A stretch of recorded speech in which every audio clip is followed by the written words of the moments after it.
Hello दोस्तों, नमस्कार। UP assistant professor की प्रश्नोत्तरी में आप लोगों का स्वागत है। और जैसा कि इसके पहले हम लोगों ने 26 प्रश्नों पर बात कर लिया था, आज उसके आगे प्रश्न नंबर 27 से देखेंगे। तो आपने यदि हमारी पहले वाली वीडियो नहीं देखी है तो नीचे डिस्क्रिप्शन बॉक्स में लिंक है, वहां से जाकर के देख लीजिए, या आप हमारे यूट्यूब चैनल की प्लेलिस्ट से जाकर के देख सकते हैं। तो आइए आज का हम पहला प्रश्न देखते हैं। और ये प्रश्न है कि निम्नलिखित में से किस आलोचक ने नवगीत को हिंदी कविता की खोई हुई अस्मिता की तलाश कहा है। और आपके सामने ऑप्शन है श्री कृष्ण तिवारी, माहेश्वर तिवारी, डॉक्टर बच्चन सिंह, ठाकुर प्रसाद सिंह। सही उत्तर का चयन करें।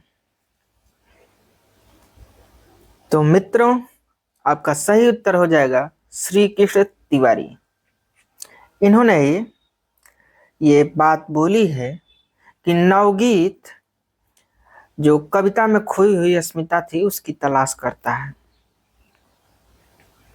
प्रश्न नंबर 28 कि अयोध्या सिंह उपाध्याय हरिऔध कृत प्रिय प्रवास का जो प्रथम सर्ग का एक ही छंद में रचा गया है वह छंद है शार्दुल विक्रीडित छंद, द्रुतवलंबित छंद, मंदा कांता छंद, बसंतिल्का छंद। सही उत्तर का चयन करें कि पहला जो सर्ग है वो किस छंद में लिखा गया। देखिए, पूरा प्रिय प्रवास तो इन जो ऑप्शन देंगे सब छंदों में है, ठीक है। आपको बताना है कि पहला सर्ग किस छंद में। तो दोस्तों, आपका सही उत्तर हो जाएगा द्रुत विलंबित छंद। B option is right. अगला प्रश्न देखते हैं 29 नंबर कि निम्नलिखित में से आलोचना पत्रिका के संपादक नहीं रहे हैं। कौन आलोचना पत्रिका का संपादक कार्य नहीं किया। अरुण कमल, परमानंद श्रीवास्तव, डॉक्टर नामवर सिंह, कमला प्रसाद। सही उत्तर का चयन करें। तो देखिए, आपका जो सही उत्तर हो जाएगा वो हो जाएगा कमला प्रसाद। कमला प्रसाद ने आलोचना पत्रिका का संपादन नहीं किया है। बाकी अरुण कमल, डॉक्टर नामवर सिंह, परमानंद श्रीवास्तव, इन सभी लोगों का संपादन कार्य रहा है। अगला प्रश्न 30 नंबर कि अज्ञेयकृत असाध्य वीणा उनके किस काव्य संग्रह में संकलित है। यह है बहुत ही इंपॉर्टेंट प्रश्न। आ रहा होगा तो अच्छी बात है, नहीं आ रहा होगा तो ये लगेगा कि इतना सरल क्वेश्चन गलत हो गया। आपके सामने ऑप्शन है वावरा अहेरी, ये मिसप्रिंट हो गया है। इंद्रधनुष रौंदे हुए, अरि ओ करुणा प्रभा में, आंगन के पार द्वार। सही उत्तर का चयन करें। तो दोस्तों, सही उत्तर जो होगा आपका वो हो जाएगा आंगन के पार द्वार। देखिए, आंगन के पार द्वार में 3 पार्ट है। पहला है कि अंतः सलीला, दूसरा चक्रांशिला और तीसरा है असाध्य वीणा, ठीक है। तो आप इस चीज का ध्यान रखें और याद कर लें। अगला प्रश्न देखते हैं 31 नंबर। और ये प्रश्न है कि केंद्र सरकारी कर्मचारियों को हिंदी प्रशिक्षण हेतु गठित केंद्रीय हिंदी प्रशिक्षण संस्थान किस विभाग के तहत कार्यरत है। विधायी विभाग, राजभाषा विभाग, साहित्य अकादमी विभाग, उच्चतर शिक्षा विभाग। 31 नंबर का सही उत्तर बताने का प्रयास करें। तो देखिए, जो आपका सही उत्तर हो जाएगा वो हो जाएगा राजभाषा विभाग, ठीक है। राजभाषा विभाग के तहत कार्यरत है। अगला प्रश्न 32 नंबर कि निम्नलिखित में से किसे भाट भाषा कहा जाता है। डिंगल, पिंगल, ब्रज, बुंदेली। सही उत्तर का चयन करें। तो 32 नंबर का जो आपका सही उत्तर हो जाएगा वो हो जाएगा डिंगल। डिंगल भाषा को ही भाट भाषा कहा जाता है।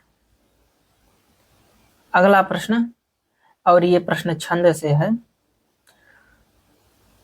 जो जगहित पर प्राण निछावर है कर पाता, जिनके तन है किसी लोक हित में लग जाता।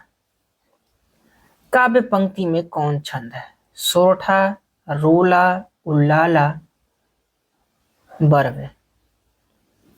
तो देखिए यहाँ पे जो आपका छंद हो जाएगा वो हो जाएगा रोला छंद। ठीक है, बी ऑप्शन इज राइट। अगला प्रश्न देखते हैं।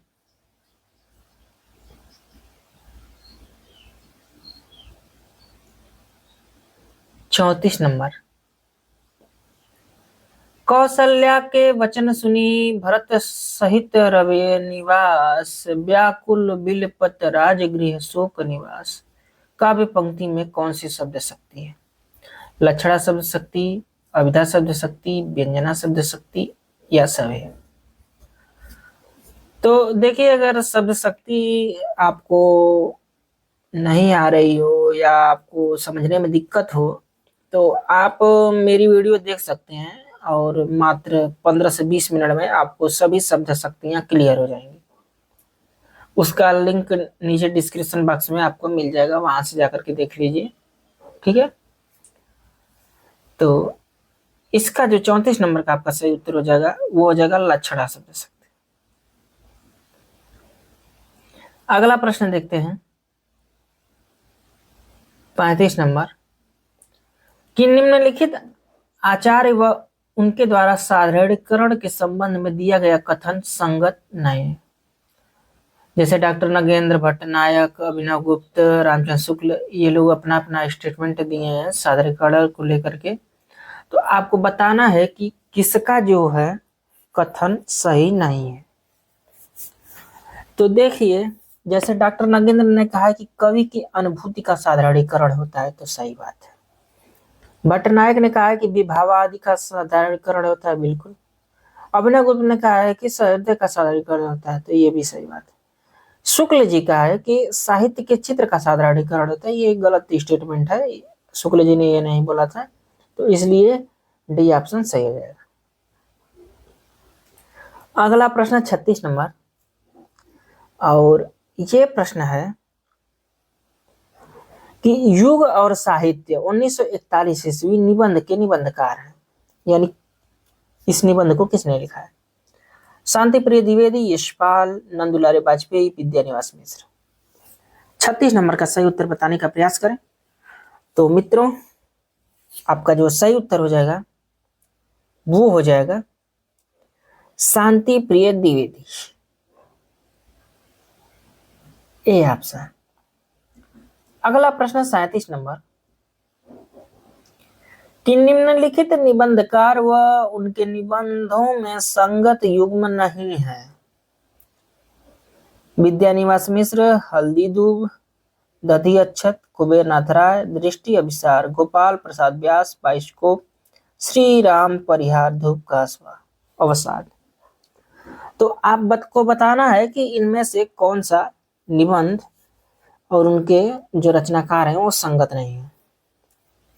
तो देखिए, गोपाल प्रसाद व्यास, बाइस्कोप, ये संगत नहीं है, बाकी और सभी सही है। अगला प्रश्न है 38 नंबर। कि निम्नलिखित में नरेंद्र मोहन कृत नाटक नहीं? कौन सा नाटक है जो नरेंद्र मोहन ने नहीं लिखा है? और आपके सामने 4 ऑप्शन है, मिस्टर जिन्ना, अभंगाथा, सिंहधारी और नहीं कोई अंत। तो देखिए, आपका जो सही उत्तर हो जाएगा वो हो जाएगा डी ऑप्शन, और नहीं कोई अंत। ठीक है, अगला प्रश्न देखते हैं 39 नंबर। कि निम्नलिखित नाटक व उनके वर्ण विषय के संबंध में संगत युग्म नहीं है? देखिए, ये प्रश्न तो बनेगा ही। जैसे मान लीजिए, ये थोड़ा नए प्रश्नों को शामिल किया गया है कि बलराम की तीर्थ यात्रा, या एक तारे की आंख, रक्त बीज, चले आओ। तो ये थोड़ा नए नाटक हैं। बाकी जो जैसे नाटक हैं या किसी भी मतलब कि कौन से नाटक में बलिया की पृष्ठभूमि का वर्णन है, या किस में किस गांव का वर्णन है, या किस शहर का वर्णन है, तो ऐसे प्रश्न बन सकते हैं। तो आप लोग पढ़ते समय इस बात का जरूर ध्यान रखें कि ऐसे प्रश्न आए तो आप लोग उसको हल कर सकें। तो देखिए 39 नंबर का जो आपका सही उत्तर हो जाएगा वो हो जाएगा रक्त बीज। रक्त बीज में ग्रामीण संस्कृति के निम्न वर्ग के लोगों की मनोवृत्ति का चित्रण नहीं किया गया है। बाकी बलराम की तीर्थ यात्रा में श्रीमद् भागवत पुराण पर आधारित इस नाटक में बलराम के चरित्र के द्वारा व्यक्ति के अहंकारी व्यक्तित्व को दर्शाया गया, तो बिल्कुल मतलब सही नहीं होगा, क्योंकि ये क्वेश्चन में निगेटिव पूछा था। तो ये स्टेटमेंट ठीक है। एक तारे की आंख में इसमें कबीर के माध्यम से बनाकर मानवीय त्रासदी और आधुनिक भावबोध के चित्रों को दिखाया गया है। बिल्कुल। चले आओ, इस नाटक में एक कलाकार की आर्थिक स्थिति को भी चित्रित किया गया है। सही। अगला प्रश्न 40 नंबर कि नरेंद्र मोहन कृत अभंग गाथा नाटक किसके जीवन को आधार बना करके लिखा गया? कबीरदास, तुलसीदास, तुकाराम, विद्यापति। 40 नंबर का सही उत्तर बताने का प्रयास करें। तो दोस्तों जो आपका सही उत्तर हो जाएगा वो हो जाएगा तुकाराम। संत तुकाराम को आधार बना करके ये नाटक लिखा। अगला प्रश्न है कि बाबू हरिश्चंद्र 2017 नाटक के नाटककार कौन है? जयवर्धन, मन्नू भंडारी, अशोक मिश्र, कुसुम कुमार। तो 41 नंबर का जो आपका सही उत्तर हो जाएगा वो हो जाएगा जयवर्धन। अगला प्रश्न 42 नंबर, और ये प्रश्न है कि जयशंकर प्रसाद कृत चंद्रगुप्त नाटक के संबंध में सत्य कथन नहीं है। अब 4 स्टेटमेंट दिए गए हैं, आपको बताना है कौन सा स्टेटमेंट सही नहीं है। तो इस नाटक में 326 ईसा पूर्व से लेकर 306 ईसा पूर्व तक की घटनाओं को वर्णन है। तो बिल्कुल यह नाटक प्रसाद जी का पौराणिक नाटक है, तो ये बात सही नहीं है। देखिए ये सब ऐतिहासिक नाटक है, ठीक है, तो इसलिए बी ऑप्शन सही हो जाएगा। बाकी प्रसाद जी के ने इस नाटक में स्त्री पात्र को नियोजित और काल्पनिक की सफलतापूर्वक समावेश किया, बिल्कुल सही बात है। यह और मधुमय देश हमारा, यह गीत कार्नेलिया गाती है, तो ये भी बिल्कुल सही बात है। तो दोस्तों इसका बी ऑप्शन सही हो जाएगा। 43 नंबर प्रश्न देखते हैं, और ये प्रश्न है कि धर्मवीर भारती कृत अंधा युग नाटक के अंक और उनके नाम के संदर्भ में सही युग्म नहीं है। प्रथम अंक, दूसरा अंक, तीसरा अंक, चौथा अंक, और इसके सामने ये दिए गए हैं। आपको बताना है कि कौन सा अंक के सामने उसका जो नाम दिया गया वो सही नहीं है।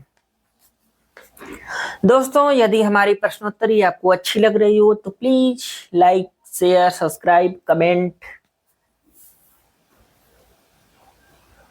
तो देखिए 43 का जो आपका सही उत्तर हो जाएगा वो हो जाएगा चतुर्थ अंक।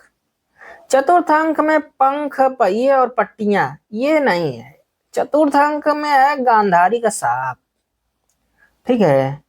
तो इस चीज का आप लोग ध्यान रखें कि चौथा अंक गांधारी का सांप था। और एक चीज ये भी ध्यान रखें कि ये जो अंधा युग नाटक है ये आपके हायर के सिलेबस में लगा हुआ है, और जब सिलेबस में लगा हुआ है तो कहीं से कुछ भी पूछ सकता है। तो आप लोग जो भी सिलेबस में रचनाएं लगी हुई हैं उन पर थोड़ा ध्यान केंद्रित करने का प्रयास करें, क्योंकि अगर ध्यान केंद्रित करते हैं तभी आपको फायदा मिल सकता है। बाकी पहला अंक कौरव नगरी, दूसरा पशु का उदय, तीसरा अश्वत्थामा का अर्ध सत्य है, ये तो आप जानते हैं। 44 नंबर प्रश्न देखते हैं, और ये प्रश्न है कि नाटक व उनके पात्रों के संबंध में सत्य युग्म नहीं है। रात रानी जयदेव, सूर्यमुख प्रद्युम्न, कोणार्क विशु और आलमगीर हानुष। तो 44 नंबर का सही उत्तर बताने का आप लोग प्रयास करें तो आपका देखिए सही उत्तर जो हो जाएगा वो आलमगीर हानुस हो जाएगा, ये सही नहीं है, बाकी तीनों स्टेटमेंट ठीक। आज का अंतिम प्रश्न 45 नंबर, क्योंकि वीडियो थोड़ा लंबी हो जाएगी तो दिक्कत होगा, तो इसको आप लोग देखें कि निम्नलिखित उपन्यास और उपन्यासकारों के युग में संगत नहीं है। और ऑप्शन है कि वचन का मोल उषा देवी मित्रा, अरुणोदय गिरजा कुमार, गिरजा शुक्ल गिरीश, निर्वासित श्रीनाथ सिंह, आवारों की दुनिया अनूप लाल मंडल। 45 का सही उत्तर बताने का प्रयास करें तो आपका सही उत्तर हो जाएगा निर्वासित श्रीनाथ सिंह, ये संगत है। ठीक है, तो दोस्तों यहां तक देखने के लिए आप लोगों का धन्यवाद। अब इसके आगे वाली प्रश्नोत्तरी हम लोग नेक्स्ट वीडियो में करते हैं, तब तक के लिए नमस्कार।